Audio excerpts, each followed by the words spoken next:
All right, we are going to read the story Little Red. Now, last week we did take a picture walk, so you might remember some things that happened in our story, but Miss Walashik is actually going to read the words today, and then we're going to have a nice little talk, okay? Now, before we begin, Miss Walashik has some big kid words to show you, to tell you. The first word is disguise. Can you say disguise? Great. A disguise is when you put on something that makes you look like something else. For instance, the wolf disguised himself as Little Red's grandma. Is this Little Red's grandma? No, he's in a disguise. He put on clothes to look like grandma to trick Little Red. So a disguise is when you put on something, clothes, glasses, anything that makes you look like something else. All right. All right, and another word we're gonna learn is dangerous. Can you say dangerous? Very good. Now, I know that in this story, Little Red's mom let her go into the forest alone. But I have a question. Should you go in the forest without your mommy? No. Devastation. That is dangerous. Because then she came across the wolf, who's going to end up disguising himself. And is this wolf safe or dangerous? Dangerous. And something dangerous can get you really, really hurt. So you gotta be careful and you gotta make safe and good choices. Got it? All right, so we're only gonna read to a certain part of the story and then we're gonna finish it later on in the week, okay? All right, so I want you to look for the wolf's disguise and look for anything that might be dangerous for Little Red, okay? So this story is called Little Red.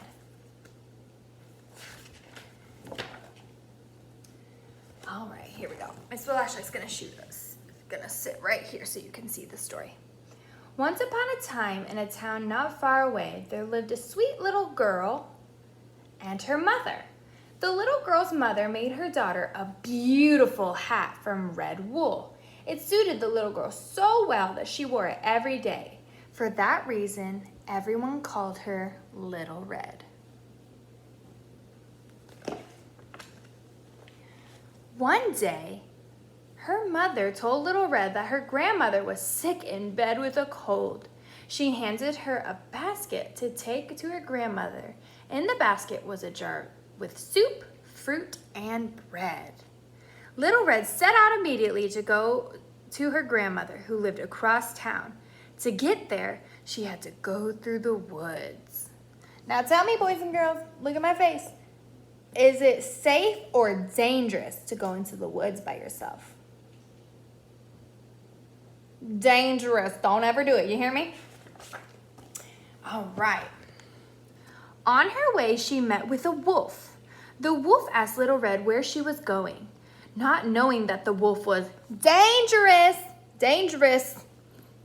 She answered, I am going to see my grandmother, who lives behind the movie theater. Okay, kids. Is it safe or dangerous to tell a stranger where you're going? Dangerous! Little Red should not have told the wolf where she was going. The wolf is a stranger, and that is so dangerous. That is not safe, and Little Red could get really hurt. All right, well, said the wolf, and I'll go see her too. I'll go this way and you go that way. We will see who will get there first. Little Red took her time. She stopped to smell the pretty dandelions. She listened to the singing and chirping of the birds. She lay down and watched the clouds dance across the sky. Little Red loved the way the sun felt on her face. She sat down on a rock and ate one of the apples her mother had placed in the basket. The crisp, tart taste of the fruit filled her mouth with the nicest sensations. The wolf instead ran as fast as he could, and since he also took the shortest path, he arrived at Grandmother's house well ahead of Little Red. He knocked at the door. Tap, tap, tap.